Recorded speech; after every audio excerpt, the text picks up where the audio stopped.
to do Zoom, but we cannot do Zoom. So it's a intense training. It's really awesome. I took this training more than 4 times. I think Alex more than 5 times. Chị Vân Anh maybe more than 2 times. And to me, it's like vitamins. I need to take it again and again. It's not one-time vitamins. It's again and again thing. I need it for my energy level to go up again.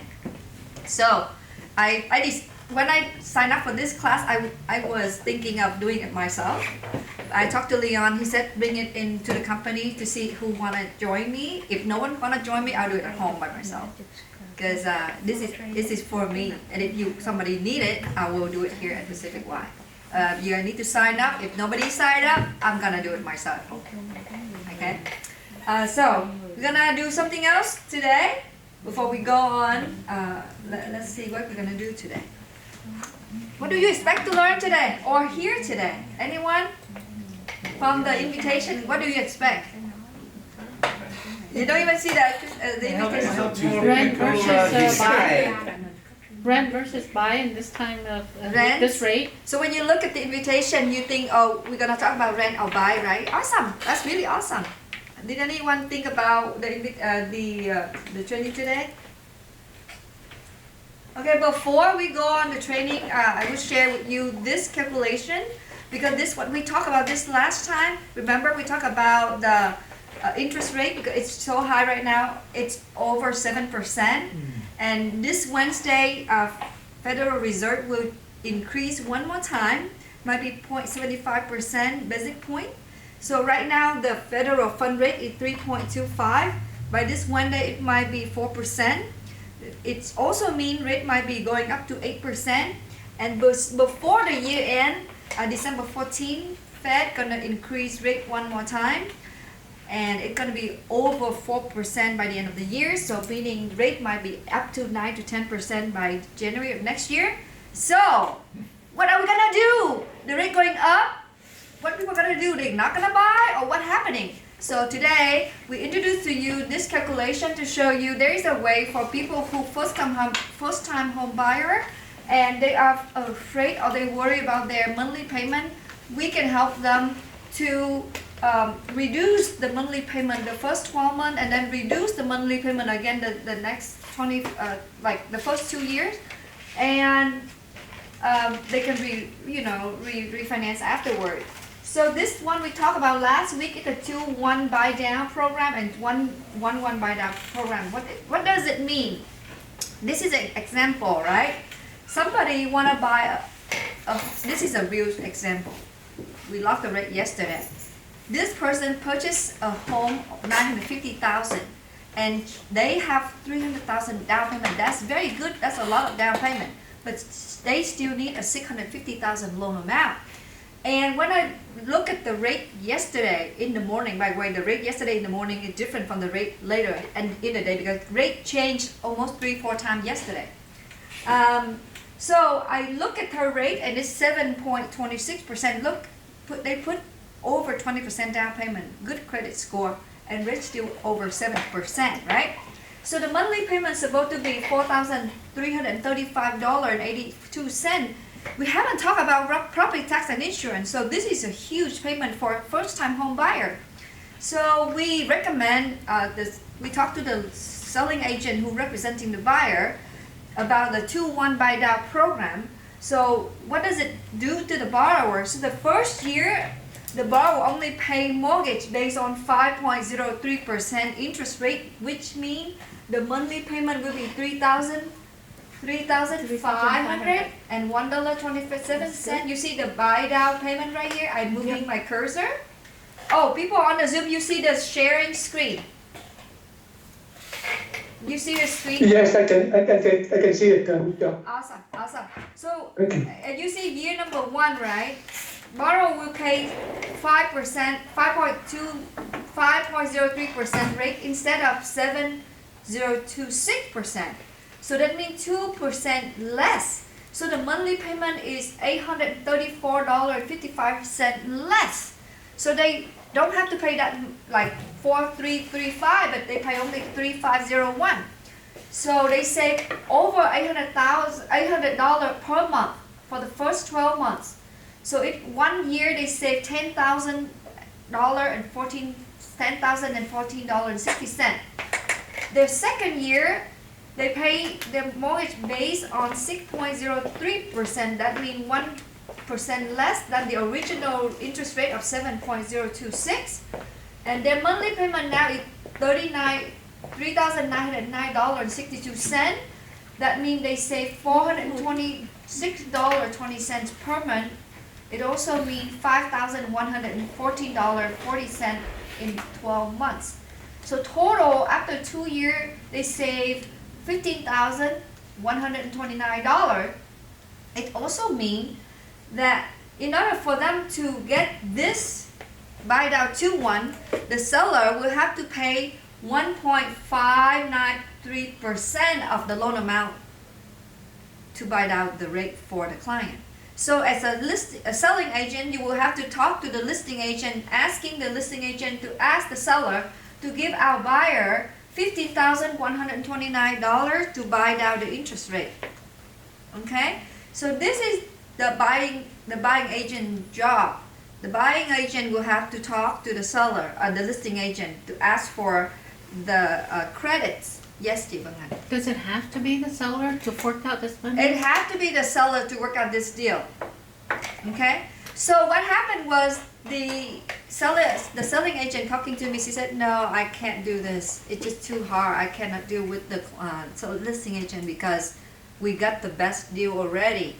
The home value is a lot higher than 1 million, and then we bought it for $950. I don't think I can ask for more credit. So what she asked me to do is to run a different program. We don't run this anymore because this one had to be seller credit because we don't have seller credit. Now we use the buying agent's credit. We run over the system, the lender system, without 2-1 buy down. We just run a regular interest rate, and to get them 6.75% interest rate instead of 7.02926, the client will have to pay $6,000, and that $6,000 will give them the 6.75% interest rate for the whole entire 30-year fix. That's good. So when I talked to the agent and she's happy about it, and she talked to the client, and they come up with a deal that the selling agent give her the credit for to buy down the rates. So it works. So this is another option. If you can work with the listing agent and the seller, this is an awesome program. But if it doesn't work, then we do another method. Down here is 1 year buy down.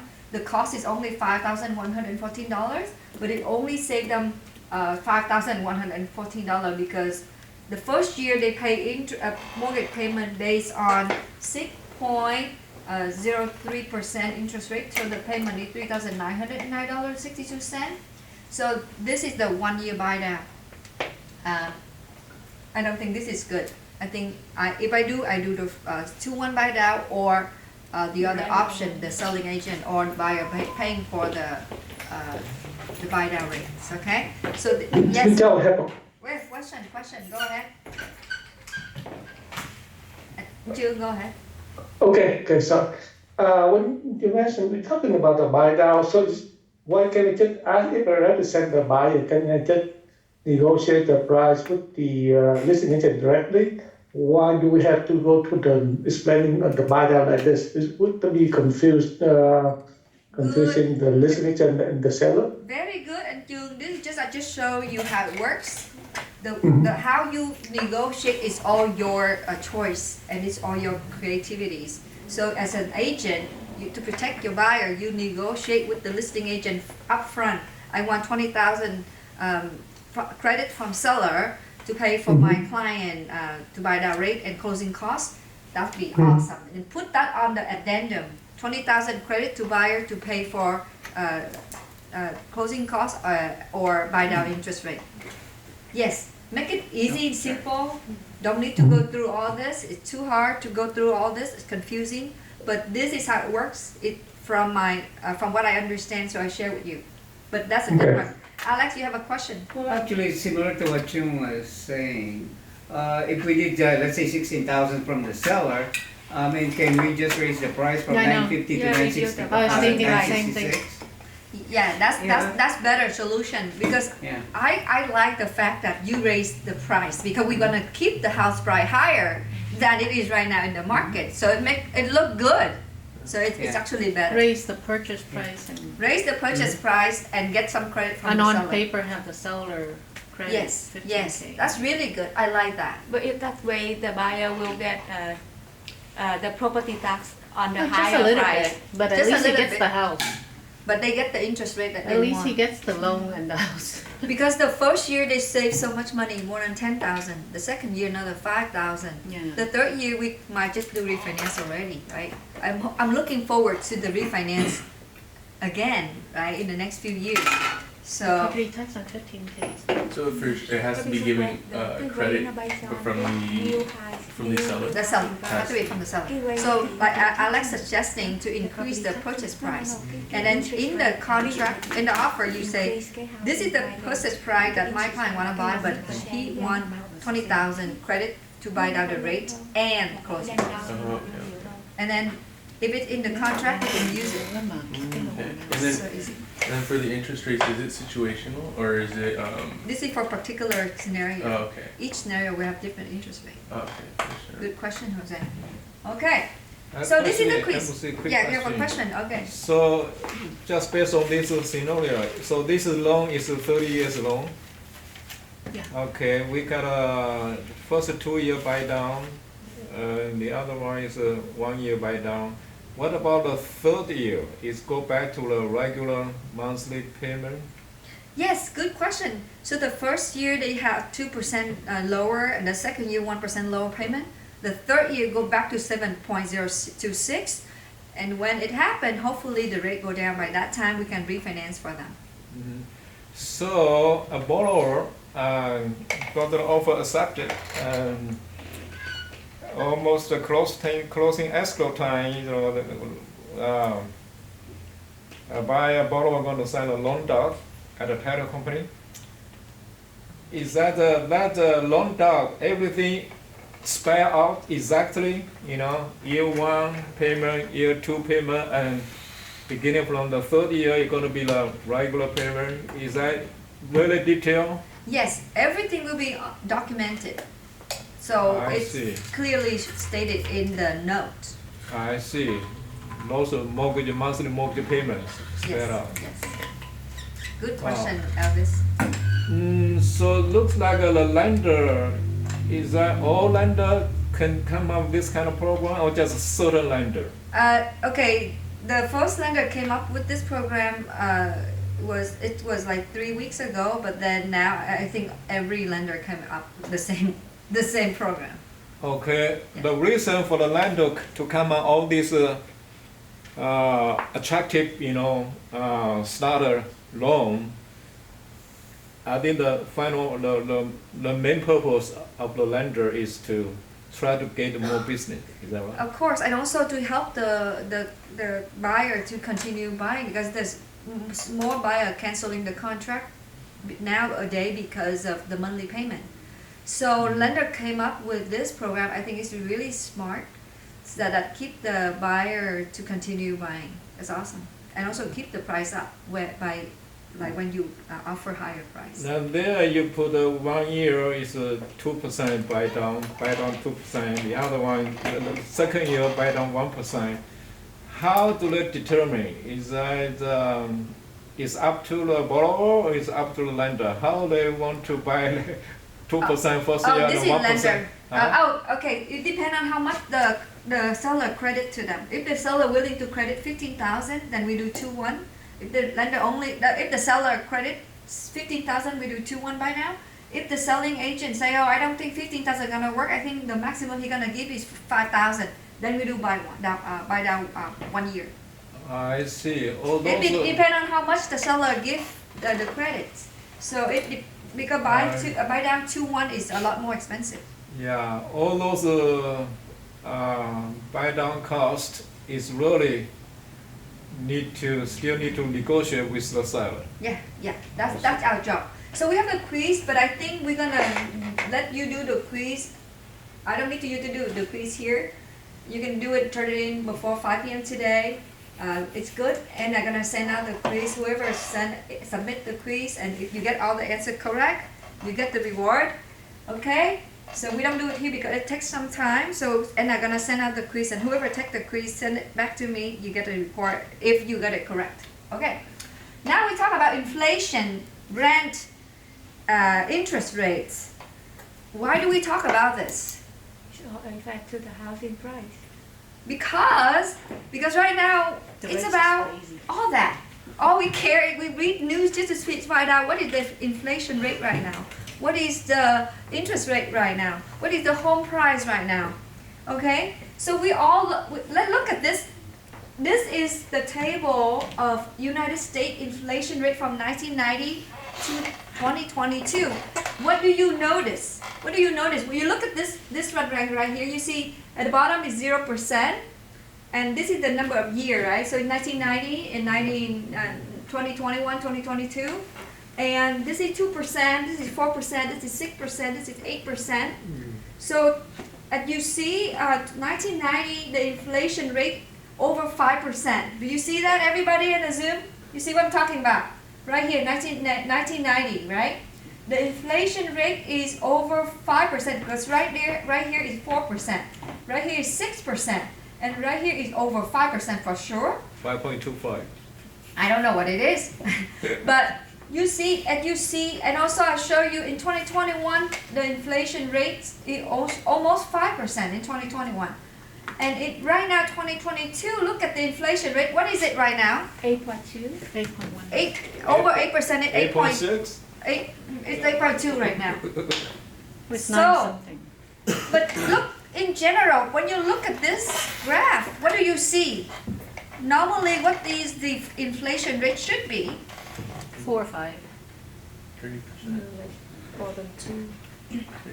I see it. Three. It Yeah. below 3%. Most of the time, it's below 3%. But of course, it fluctuate.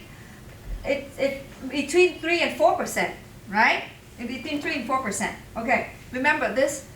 The Federal Reserve keep increasing the federal fund rates to reduce the inflation rate.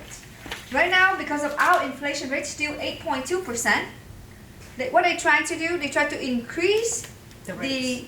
federal Interest fund rates to lower the inflation rate, and their goal is to lower the inflation rate to below To 2%. 2%. That's impossible, okay? That's insane, but as long as they can keep it below 3 or 4%, I think that's awesome, right? So here is the recent inflation rates of the United States. And you see, let's take a look at 2018. Most of the inflation rate is below what? 2%. Below 3%, right? And look at 2019. What is the inflation rate? Below 2%. 2%, right? And how about 2020? 2%. Really low. Below 2%, but a lot of them below 1%. Okay? All right? All right. Wow. Okay, look, now 2021, what happened? What is the inflation rate cap there? 5%. No, 7. In the over 7% already.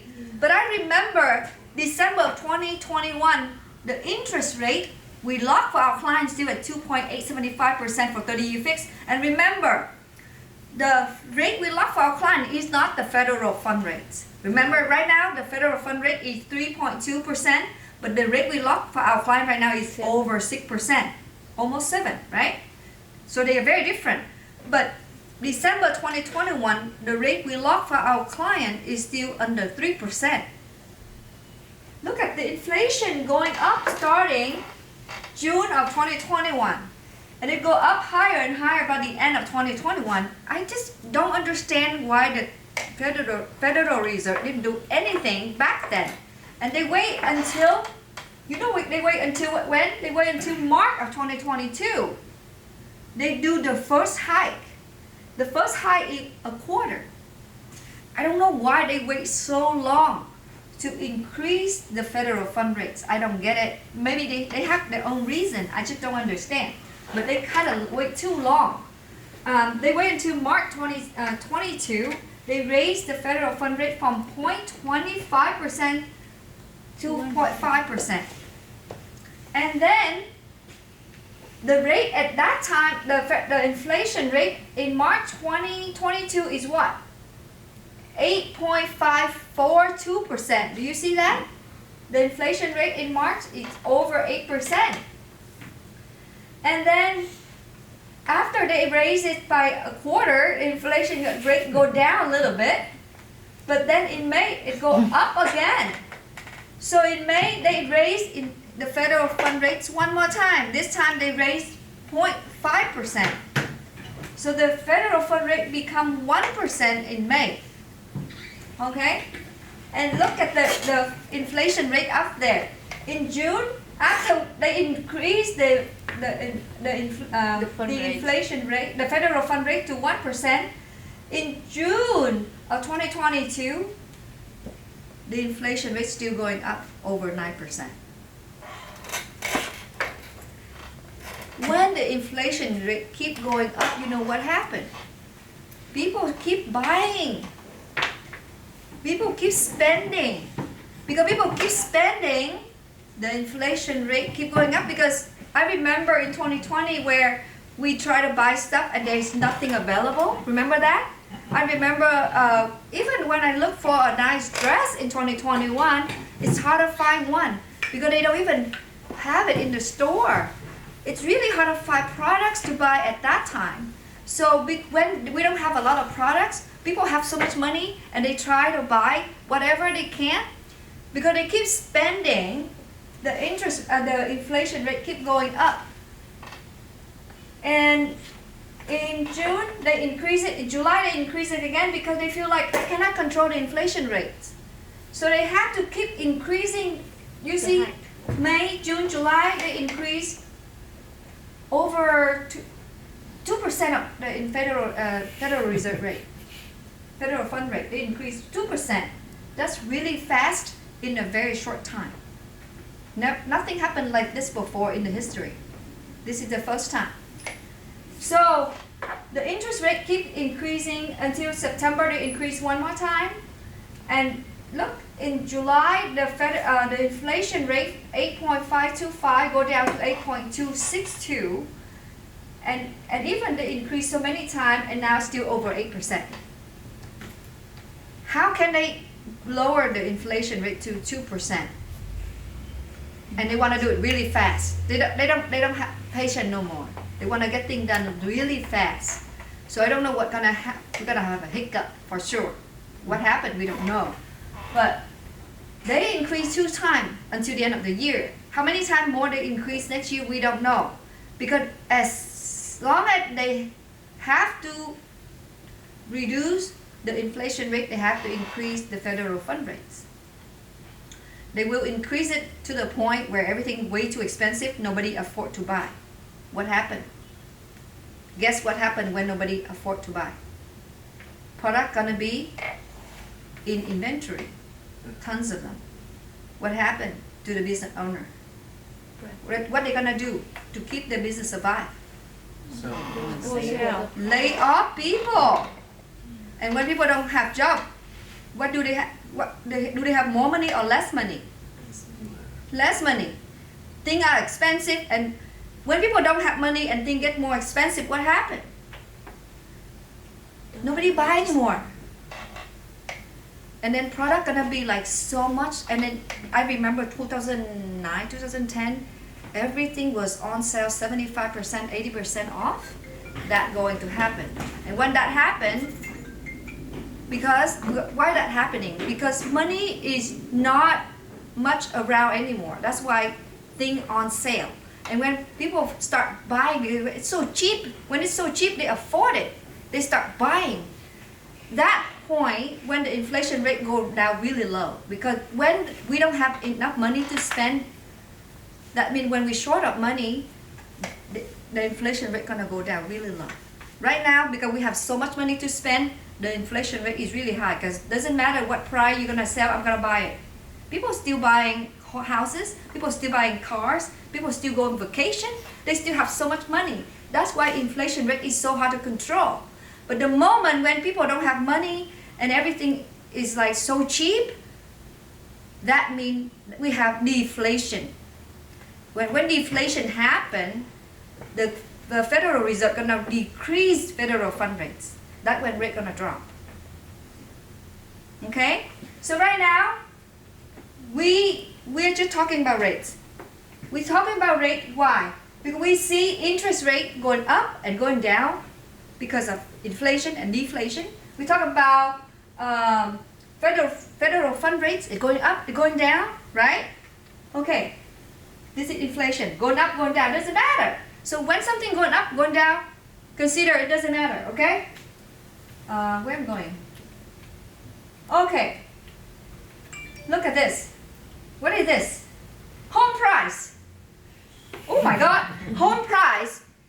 Does home price go down? No. It goes down in the short term, but then look at the long term. What happened to home price? It's only going up. But look, you look at this one. It's going up and down, right? It's going up and down. Look at this one. Federal fund rate going up and down like crazy. Remember this table. So today we talk about this so that you understand the nature of the economy of US. So you can talk to your client who's scared, who confused, don't know what to do. Here's what you do. Show them this is the federal fund rate. It go up and down. This is the inflation rate. It go up and down. But look at the house price. It's only go up. I'll show you something. That means So, that yes. house is a different kind of commodity. Yes. It's not Because like we a are regular doing- commodity, you know. We are selling a house. So do we care about house? We do care about house price. Okay. Look at rent. Look at rent. What do you think about rent? Does it go down? Go up. It's only go up too. So somebody who invests in home, should they be worried? No. Should they be worried if they say, I have so much money now, I want to buy. I see a very awesome property over there, I want to buy it. Should I buy? Look at this. Yes, you should. Right now, by the way, the rent is so high. It's time to make so much money. This is the rent since 1940. Look at it. Since 1940 to 2020, when it was only $27 for one bedroom apartment, now it's $1,104. This is the average rent of the whole US, not in Bay Area. Bay Area is more expensive, right? So this is rent. Rents go up. You see that? But by the way, this information, I Google it up. I don't make up this number. This is the history. This is the real facts. This is real data. Okay? Okay, rent. Okay, let's talk about rent and income. Okay, I don't want to read the whole thing. You can read it later. But look at the last one. Read it for me, Jose. Rent prices increased 12.5% faster than wages. Explain it to me. The the rent prices keep going up while your wages stay about the same. But how much more? 12.5% faster. What do you think about this statement? Rent prices increased 12.5% faster than wages. So if you are a W-2 earner and you rent for the rest of your life, what happened? You lose. You will Spend get, more. you will get broken. Pay more. Cannot.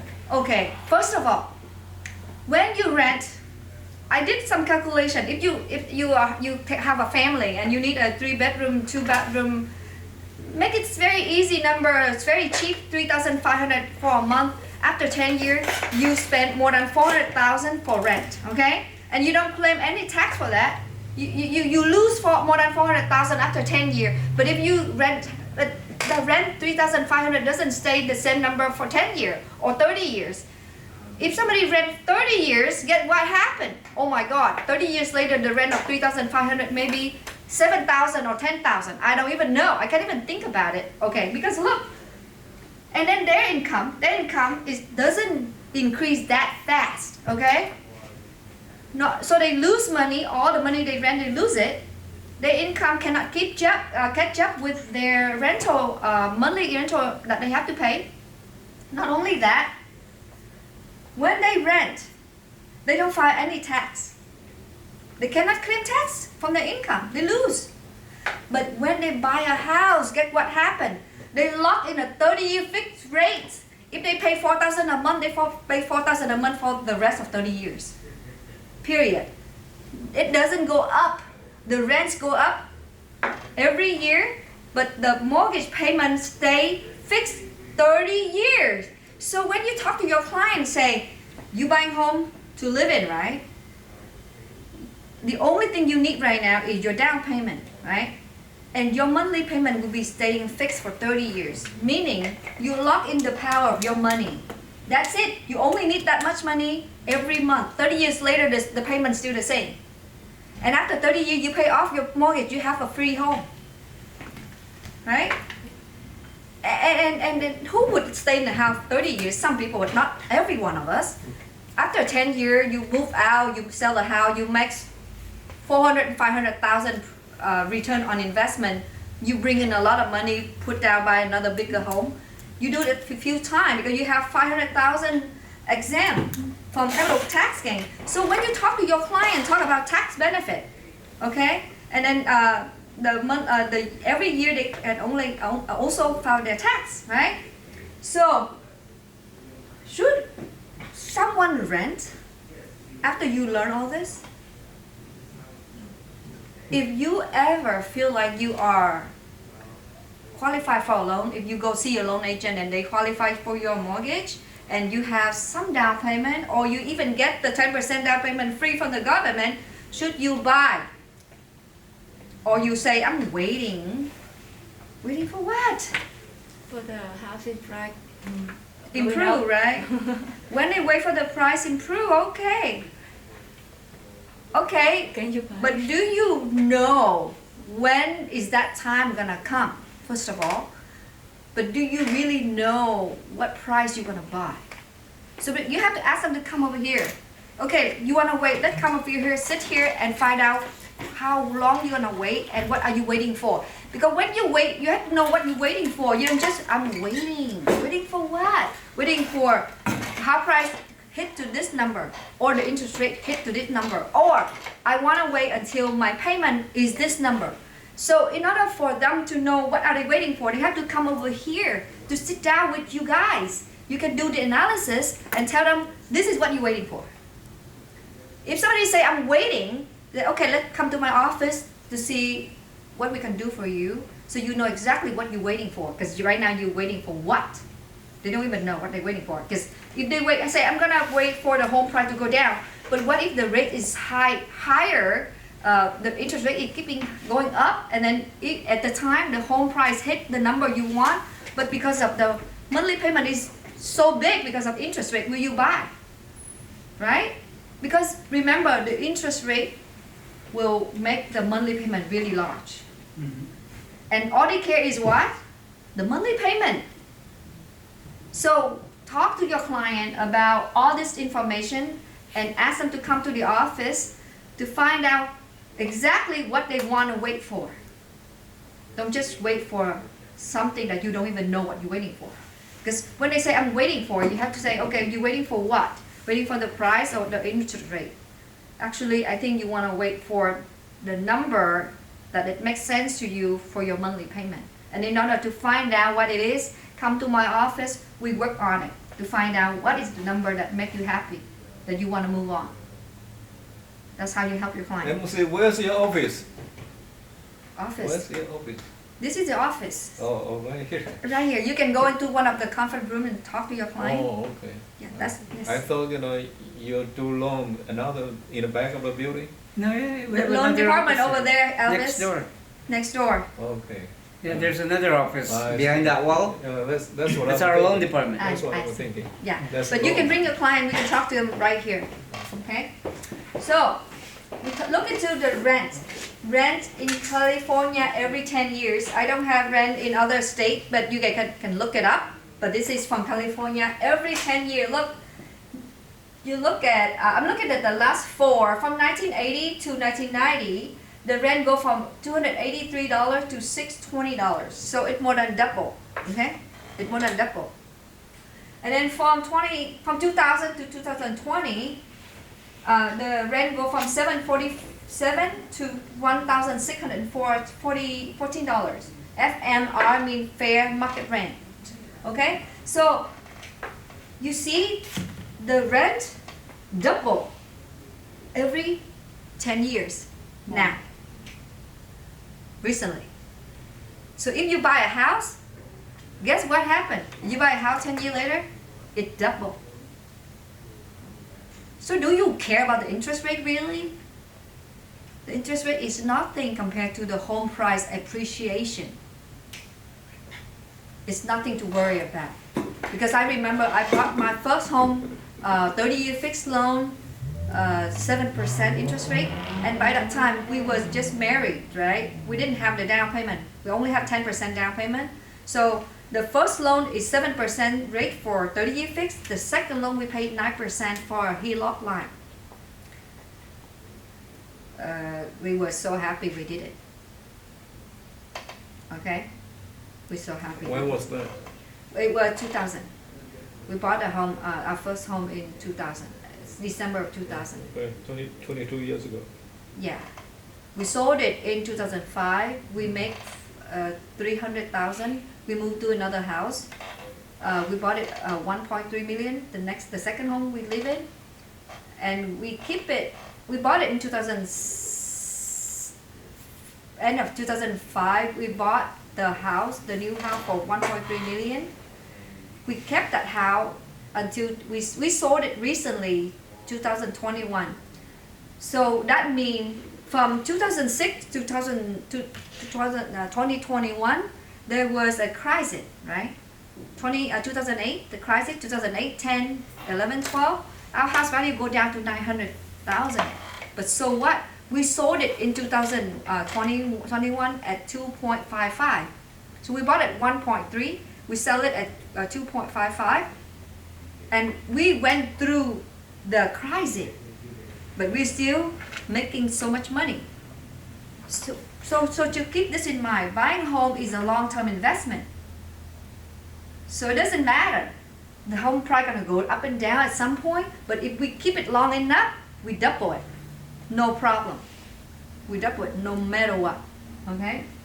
So, okay, over here they just adjusted into the US dollar in 2020. So you don't have to look at the other column. Just look at the medium gross rent.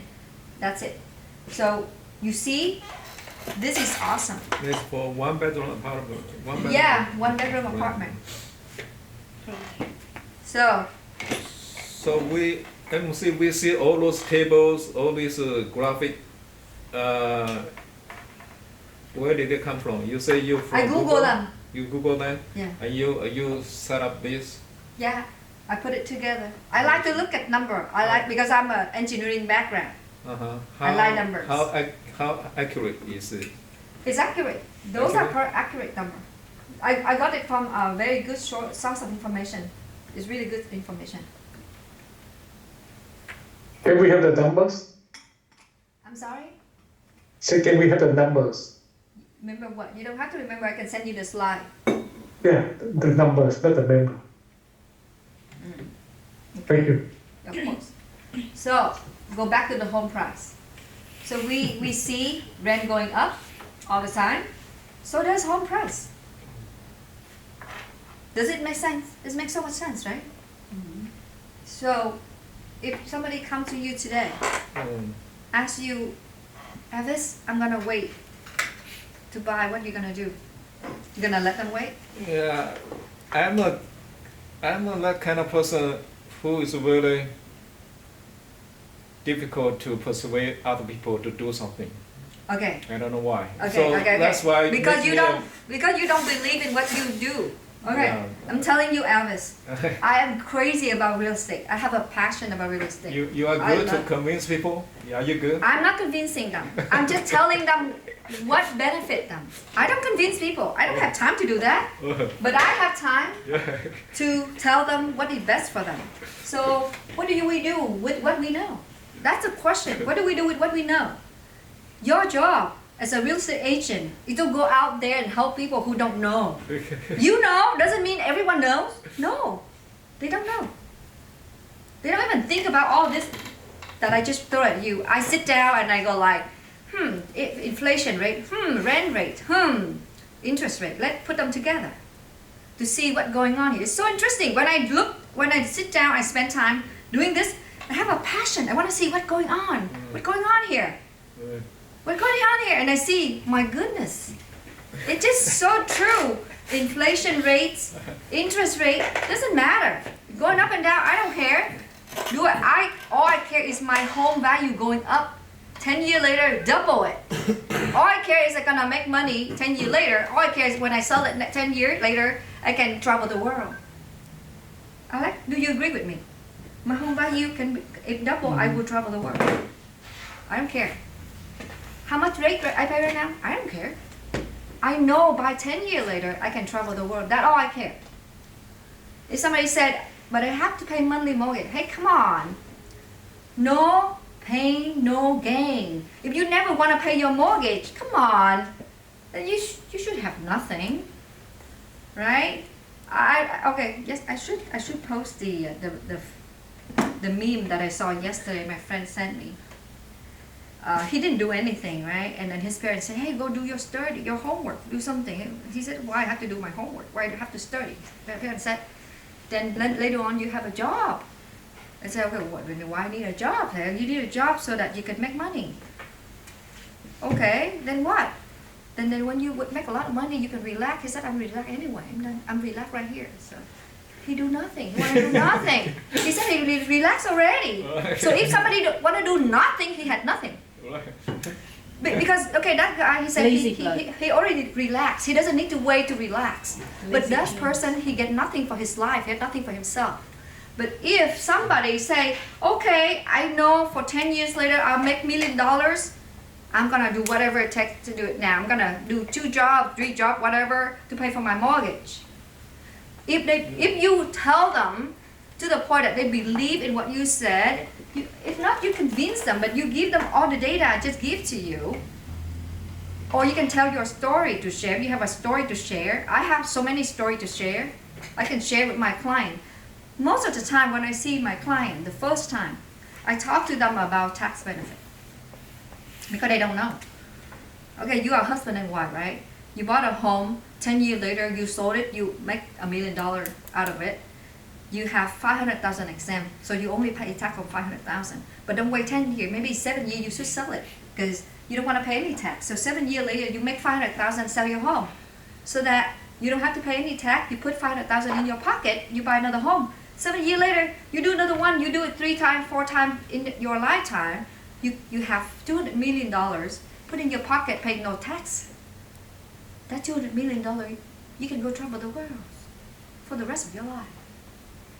Or you want to work for the rest of your life, pay for your rent, and then whenever the landlord doesn't feel happy about you, they kick you out. Or when they want to sell the house, you kick them. They kick you out. You want to move every time they kick you out? No, right? No one want to be move every time. I don't want to move. It's just insane because too much to clean up, right? Too much to do. So what you do is you talk to your client about what you know that they don't know. And what you know will bring them so much money.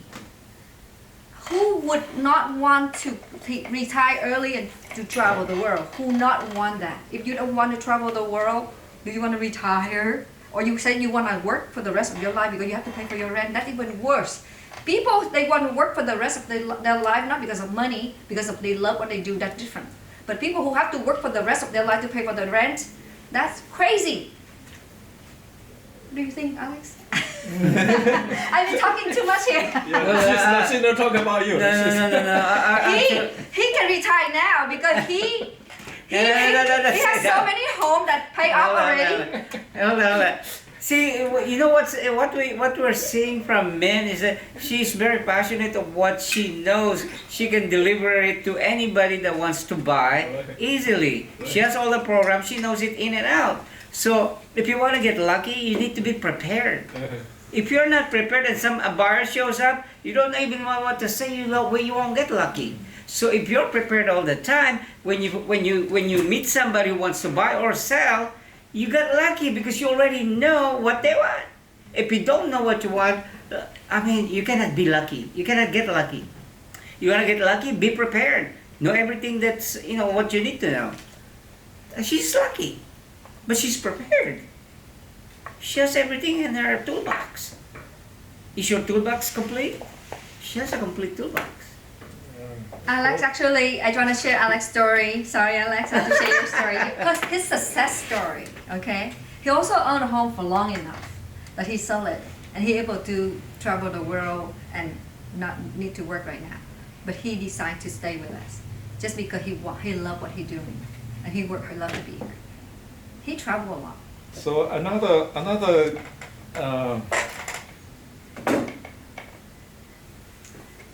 good thing, by working as a realtor, even we get to the retirement age, we can still continue to do the work we do. Yeah. If you do some other job, if you are over 65, You can't. you But in can. real estate, you sure can do it as long as you want. That's why. So now we're gonna look into today training, and this is what we're gonna do. Share with the people that you know what you just learned that benefit them. Okay, that's what you do. Remind them if they don't do anything about what we share with them, they will miss out so much. And actually, when you share with them, you don't have to come to this statement. They want to buy right away. I'm seriously. My buyer, they buy one, they want to buy two, they want to buy three, okay? That's who work with me. They never want to stop buying because when they work with me, they have my mindset. They love buying, okay? So link pain to not buying real estate. Find their pain, and that if they feel like, oh, I hate to move out every time my landlord kick me out, link that to their pain and then remind them. Not only that, your rent payment is a waste of your money, okay? And then you don't get any tax benefit. You don't get any money growth from it. But if you buy a home, you got tax benefit. You got so much benefit from buying a home. Link the pain to not buying real estate, okay? And number 3, show them how you can help them to invest in real estate successfully and easily, and you will take care of everything for them. Can you do that? Can you take care of everything for your client? I'm not sure about that. You will take care of everything for my client? Yeah. How? Why not?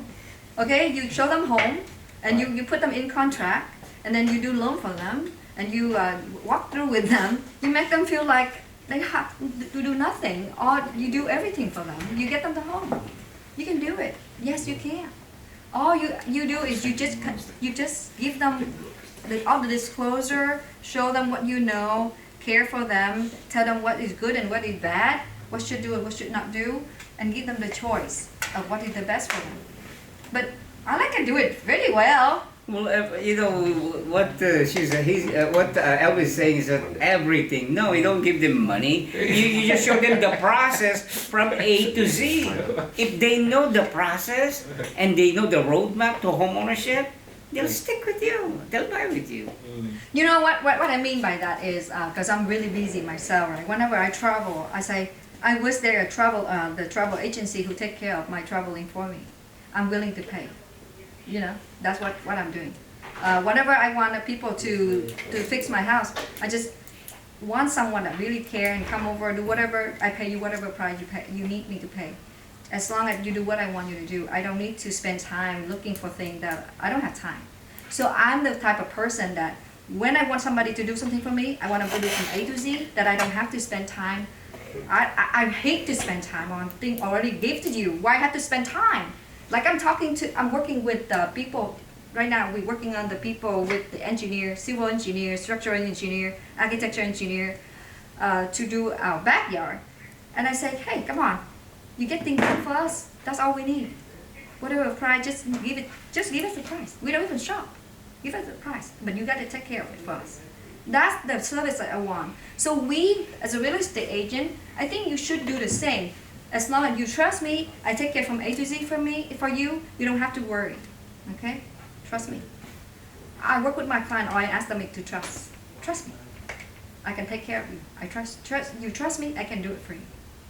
So I mean, the thing is, the confidence is showing up. If you show confidence to your clients, they'll definitely buy and sell with you.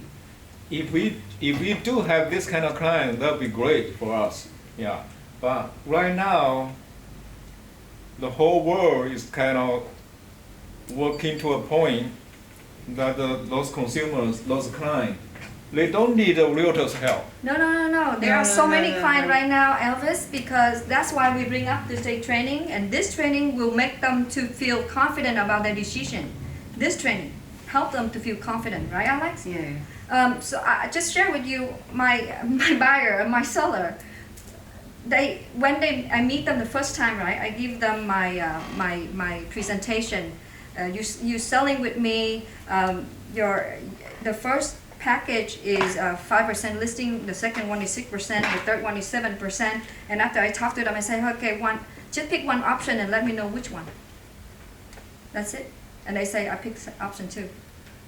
Yeah, and Elvis' question is that, like, all you generalize everybody. I think you cannot serve everybody. That's what I'm trying to point here. Okay, if you have 10 buyers, most likely you won't sell everybody a home. Most likely could be 2. So what I'm saying is, find the motivation of those 10 buyers or sellers. Sometimes you disqualify the ones that is not realistic. So you pre-qualify them. Not all buyers can buy.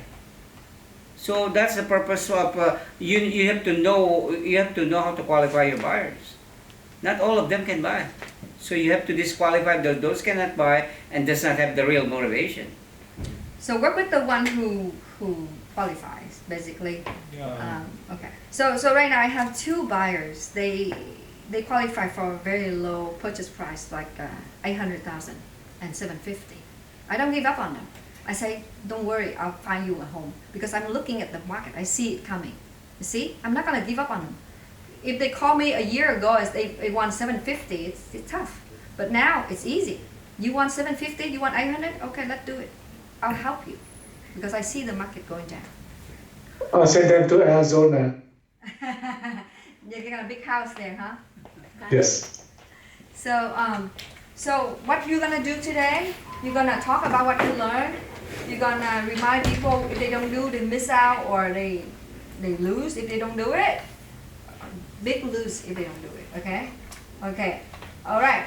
And I want you to right now write out 5 to 10 names, right on your notebook or your phone, that you will call today and talk to them today. On your notebook. Right now, I give you 30 seconds to write 5 names that pop on your head. 5 names or 10 names that you think you're gonna call them today to talk about the market. I'm gonna share, and I'm gonna send you this presentation, so you have all the data. You can talk to them, or you can send them some slide. So anyway, write out 5 names and decide how you will do so. You will call them, or you will email them, or you're gonna go on social media to talk about it, because Alex can do on social media. If you can do social media, that you can reach many people. But if you do email or call, you can reach 5 to 10 people. So you want to do something about what you learn. I don't want you to go home and forget about what you learned and sleep on it, because that's a waste of your time. So if you decide to call or email or social media, I want you to write your script or go back to the presentation, put together what you can, put together your thought and what you're gonna say about what you learned today. I know you come up with something from what you learned today. You will come up with something you learned today. And then you call them to talk about it. Or you email them, or you do it on social media. Okay? And not only that, you have to schedule the time you do it. If you say you call or you email, you make sure you do that before 5 p.m. today. If you do social media, maybe you schedule the time tomorrow at 10 a.m. So that's what you do. If you want to make things happen, you have to schedule it.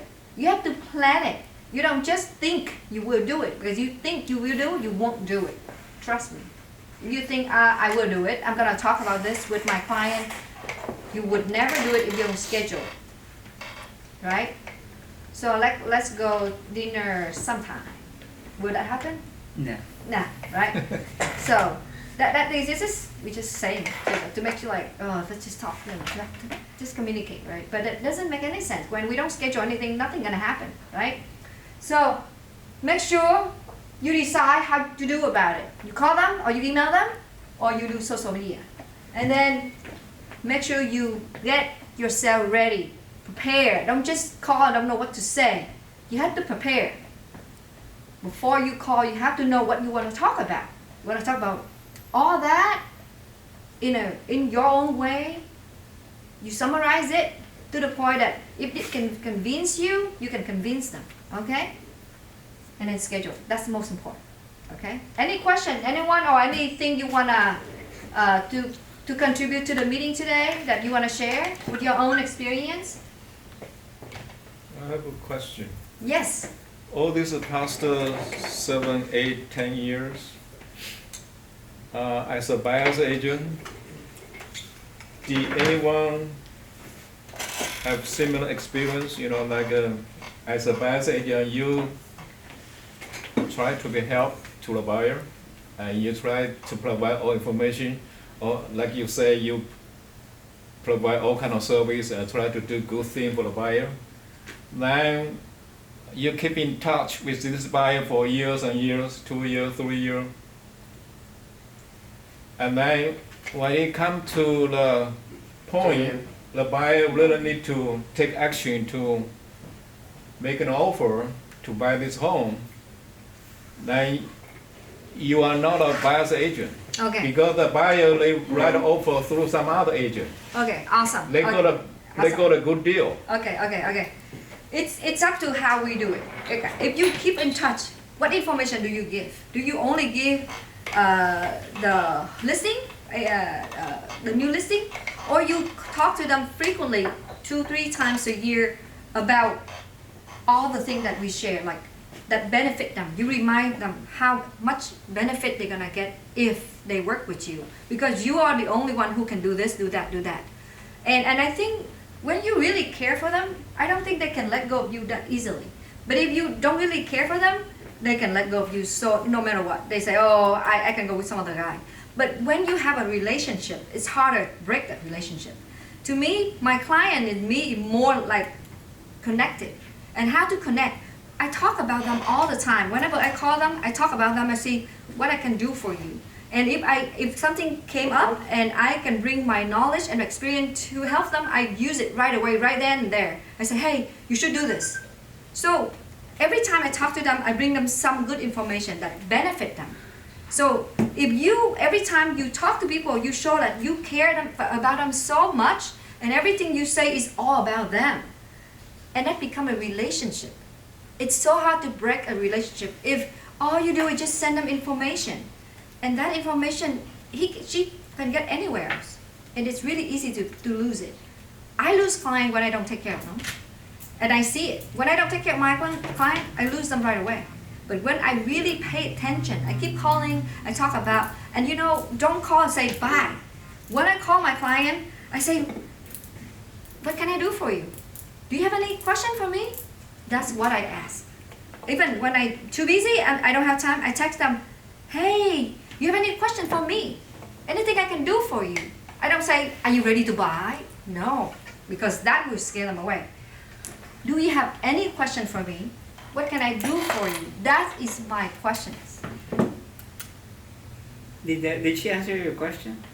Part of it. Okay, No. good. Yeah. Let me break it to you gently, okay? Yeah. She's being very nice, okay? Right. She's taking care of the client. Right. Okay, let me be upfront with you, okay? Right. Okay, looks like you're beat up. They beat you up. Right. You should not be beat up by the client. Yeah. Here, the longest that you should hold your buyer Right. is, I would say, 30 days. If you cannot put a buyer in contract in 30 days, find another one. Okay? Right. Because if you cannot put them in contract in 30 days, they lose hope in you. Because you should be able to find them a house within 30 days. Now the key here is that you keep finding new clients. If they don't want to buy with you, it's okay. Right. Okay. So find new clients. Right. So don't hold on to them. Don't hold on to them too long. If you show them 3 houses, or maybe the maximum you should show them is probably 9 houses. If they don't write an offer during that time, find good another point. one. That's a good point. You know. but Okay? If, Otherwise, you'll be beat up. You'll be beat up, and you'll be. yeah. I mean, you'll feel bad about If yourself. You We know. cannot just hold on to one buyer. Like, You have to have many buyers. That's right. Yesterday I talked to one buyer, and I was just originally his loan agent. Okay, I'm not his buyer agent. And I called him yesterday, say, hey, what's going on? You find a house yet? Because I'm not a loan agent, the real estate agent. I said, you know what? My agency is busy. She doesn't have time to send me new listing. He said, what? I said, what? She's too busy to send you new listing? Okay, let me take care of you. I'll send you listing right away. I sent him right away, and I now become his agent. Because the other agent doesn't have time to take care of her clients. So you only lose client when you don't take care of them well. MC, do you write an offer? I have my assistant, Mr. CEO. I see. That's the guy.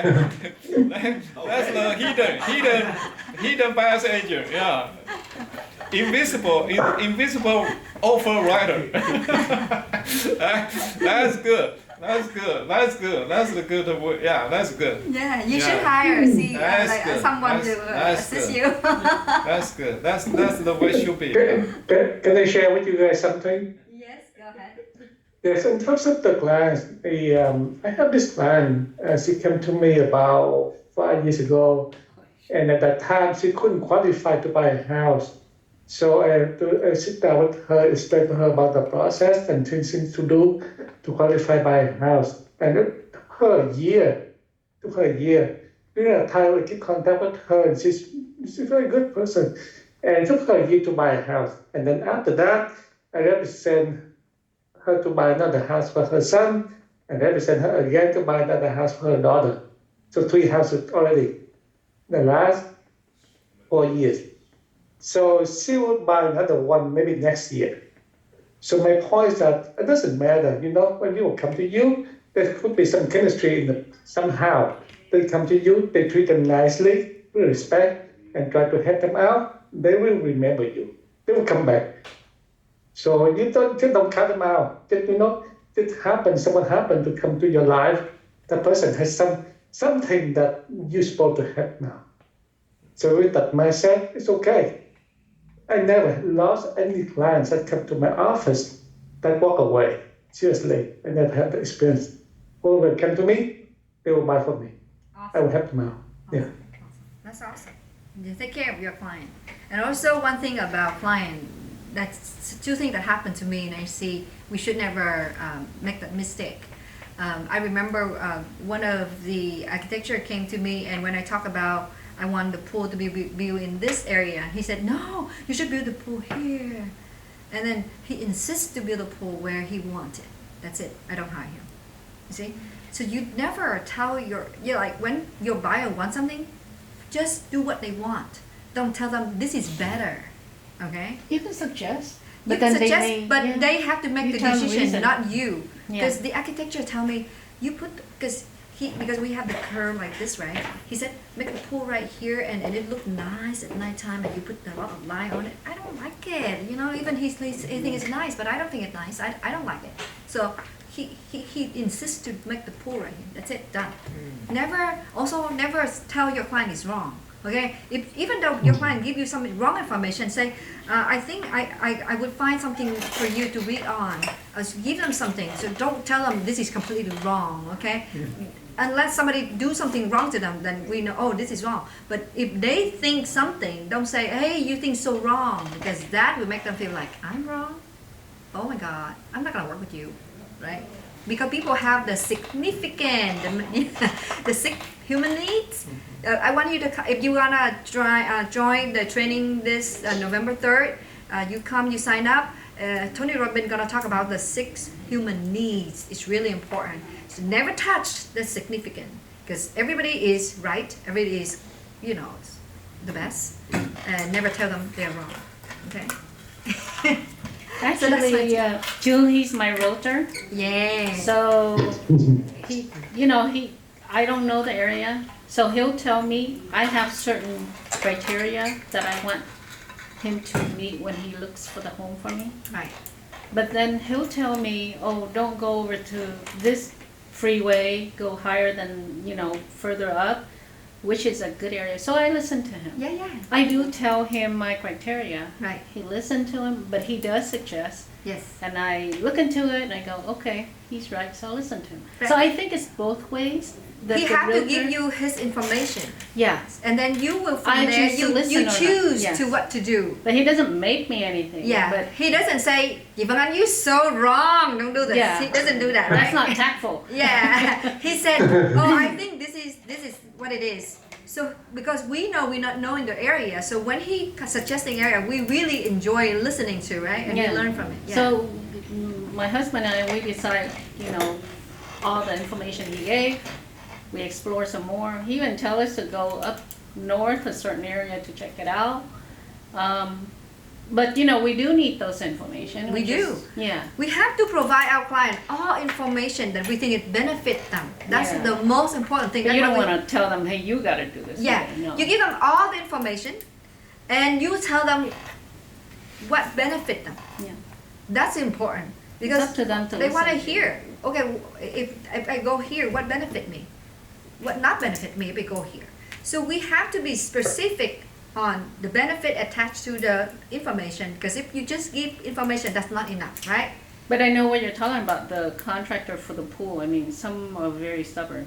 Yeah, They yeah. just, yeah. And that's trust different. me, there are people like that out there. Yeah, They yeah, just do yeah. what they think is good for you. Like, okay, I'll tell you, this is funny story. I took my daughter to a haircut place, and she told the hairdresser to say, cut her hair short. And you know what the lady said? No, girl, you need to have long hair. Only long hair look pretty. And she didn't cut it short for her. You know what happened? She went home, she cried, and then she said, Mommy, I want to go to a different place to cut my hair again. You see? That happened just right in front of me. And I said, why didn't you tell her you I really know. want the short hair? We pay for it. Baby, yeah. You want short hair, just tell her you don't want long hair. But because she's a kid, she's afraid Yeah. to say back to the old lady. She said, just accept whatever she does. And she went home. The moment we walk in the door, she sit down, she cried. He said, Mommy, you had to take me to a different place to cut my hair. How old is your kid? 15. 15. It's a Yeah. high school. Not just a kid, I'm still like that. So, so Yeah, to speak, I want to make a comment. Yes, I think it's being an agent it demands a lot of energy from you. Being a good agent, you have to not just learn about your technical stuff, but you have to learn about the environment where you work. So you can provide the best information and service that you can help them make decisions. We don't make decisions for them; they make their own decision. But the best you can do to provide them with all information and to help them make decisions. That's the key. And to do that, you have to learn a lot, and you have to be willing to learn. You cannot just sit there and expect people to come to you. You have to go out there and find information. And you have to accumulate that information and share it to your clients, and that's how they appreciate your service. awesome. Otherwise, don't just sit there. That's why I think being a good agent that's a lot of work. That's just simple. Just get a license and hang the license with the PacificWide and expect people to come to you. No, it doesn't work that way. I Okay. used to have that kind of mindset, but it didn't work for a while, and then I realized, I have to provide something valuable to my clients, to Exactly. my prospect before they can become my clients. Thank you, Anju. So what you're saying is your client is the one who decides. That's important. So how do you help your client to make a decision, the right decision? That's important. You have to be able to show them all the possibility, all the benefits that change their life. So when they decide, they look at what you show them. Oh my God, all this possibility, all this profits for me. And how do you do that? You have to have all the information, you have all your experience, you have to spend time sharing so that they see all the things you say is their benefit. And they're gonna decide by themselves to do it, not you forcing them. When you force somebody to do something, that means you manipulate them. And that kind of sale doesn't work, right? That's why a lot of people, when they hear about salespeople, they're afraid. They don't want to be close to that person because they think about sales mean manipulation, right? But we don't do that here. We give people what they need to know, what benefit the most, and they decide what benefit the most, and they decide to do it for themselves, not for us. Okay. So that's it for today. I think we share enough. Thank you so much. We go over the time all the time. Thank you so much for people all the time on the line. Thank you on Zoom. Thank you. Thank you everybody. Okay, enjoy. Thank you, everyone. Yeah, I see.